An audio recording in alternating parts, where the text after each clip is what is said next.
It finally happened. The internet's been whispering, the streets been buzzing, and the hip-hop gods just answered the prayer nobody thought would ever get delivered. Eminem and 50 Cent have officially reunited, and not for an interview. Not for nostalgia, not for a TikTok cameo, but for Streets Made Me. A mixtape so wild it might resurrect rap beefs from the dead. Picture this.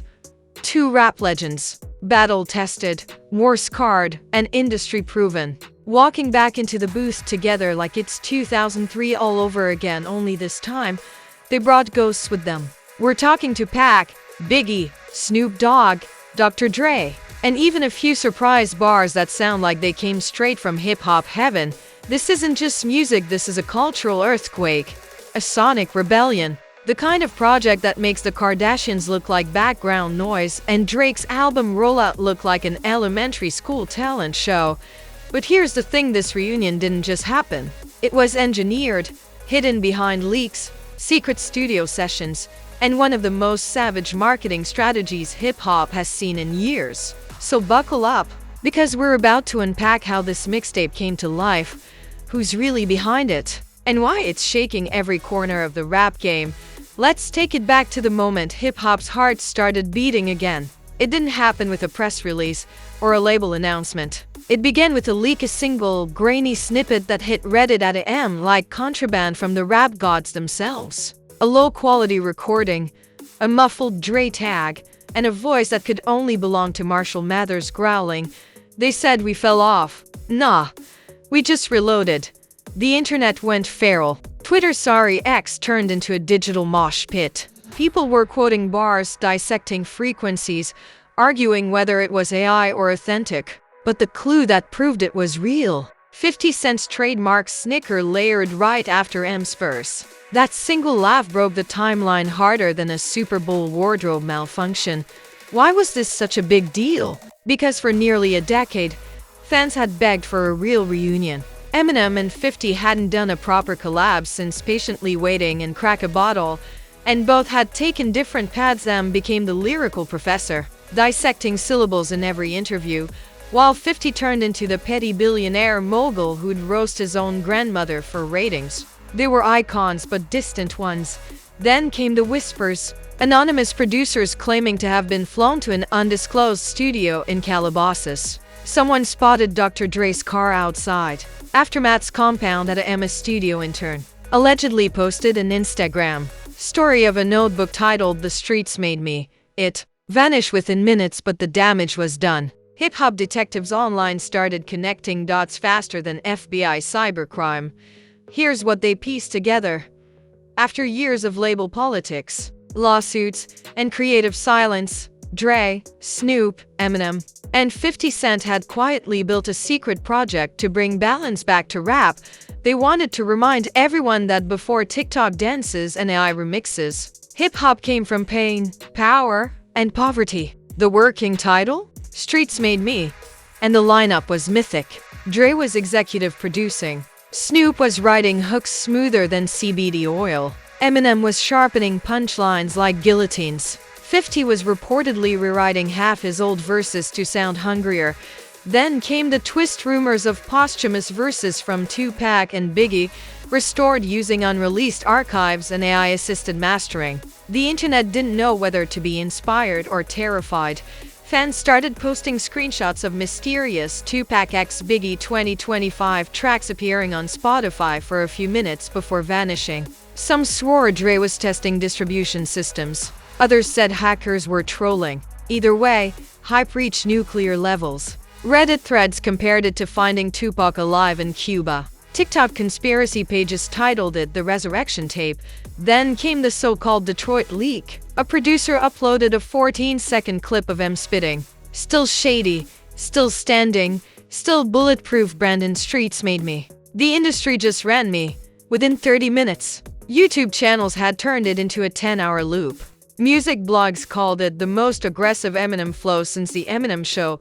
Old heads screamed, "Real hip-hop is back." Gen Z said, "Who's 50 Cent?" Balance was restored. But here's where the story really exploded, because this reunion wasn't just about music. It was about unfinished business. See, 50 and Eminem's brotherhood was legendary but scarred. There were rumors of creative differences after 2014, when 50 accused Shady or Aftermath of not having his back. Then came that icy decade of mutual distance. Em focused on lyrical perfection. 50 built the power universe and started feuding with half of Hollywood. They'd gone from tag team killers to separate empires. So when insiders said they'd reunited not for clout but for closure, it hit different. Word was, Dre called both men into the studio and said, "Y'all owe the culture one more classic." And when Dre speaks, you don't negotiate, you nod. The sessions were described as chaotic genius, apparently. Em recorded verses while pacing barefoot, muttering like he was possessed, while 50 sat in the corner counting cash and cracking jokes. Snoop rolled enough weed to choke a tour bus, and Dre kept replaying the same 808 kick for 3 hours straight until it sounded like a heartbeat. That's not studio gossip, that's religion. And because this is hip-hop, every miracle needs a devil. The label execs hated it. They wanted safe, radio-friendly singles, not an anti-industry mixtape with street venom. Word is, Em called one executive a TikTok intern in a suit and threatened to drop the project independently. 50, of course, backed him with that evil grin and said, "Let's see how brave they feel when I buy the building." The plan shifted. The mixtape would be a surprise drop, no promo, no warning, no mercy. And they weren't just dropping songs, they were dropping messages. Each track reportedly represents a chapter in hip-hop history.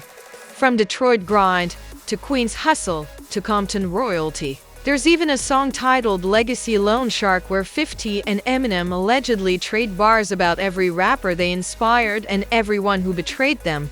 Meanwhile, Snoop called it the old G-Unit energy mixed with ND-double attitude. Translation: pure smoke.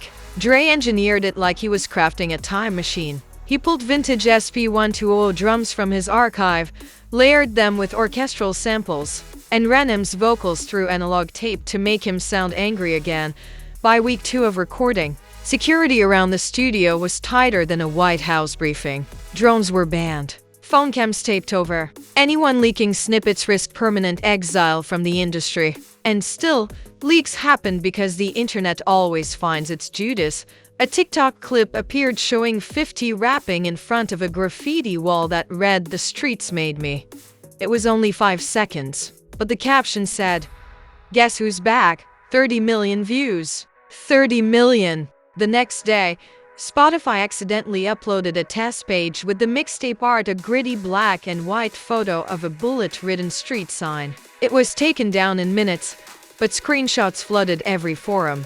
From that moment, fans knew it was real. The streets were awake again, and that's when the first reaction wave hit the industry like a hurricane. Younger rappers started tweeting nervously, "Yo, if Em and 50 really drop in this month, I might delay my album."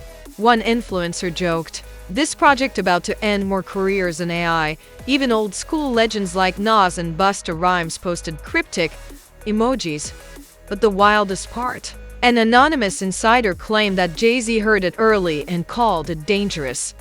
That's right, dangerous. When Hav uses that word, you know something's shaking the pyramid. And for the fans, it was more than just music. It was nostalgia revived. It was 2003 again, sideways hats, spinning G-Unit chains, and burned CDs in the car. Only this time, the lyrics cut sharper, the beats hit harder, and the message was clearer. The streets never left, the industry did. Still, one question remained hanging in the air like a chorus waiting for a drop. What exactly was on this mixtape that had the whole world acting like rap was reborn? Because if the rumors were true, Eminem and 50 Cent didn't just make music, they were coming for revenge. And the next phase of this story was about to show why Streets Made Me wasn't just an album, it was a warning shot to the entire industry. The night the official announcement dropped, the internet stopped breathing. A single black and white post appeared on Eminem's Instagram, no caption, no hashtags, just a grimy photo of an old payphone with the words "Streets Made Me Coming Soon" carved into the metal. The post hit 1 million likes in an hour. Fans were losing their minds, tagging 50 Cent, Dr. Dre, Snoop, even Busta, demanding confirmation. Minutes later, 50 jumped in with a repost and his own caption, "You know what happens when the wolves get hungry again," and that was it, confirmation. The internet exploded like someone had just dropped a nuclear beat. Every outlet from Complex to Rolling Stone scrambled to write headlines. TikTok was a riot. Fans were doing reenactments, fake leak reactions, even memifying the word hungry into a global catchphrase. Someone edited footage of 2003 era 50 Cent walking out of a burning house with the caption,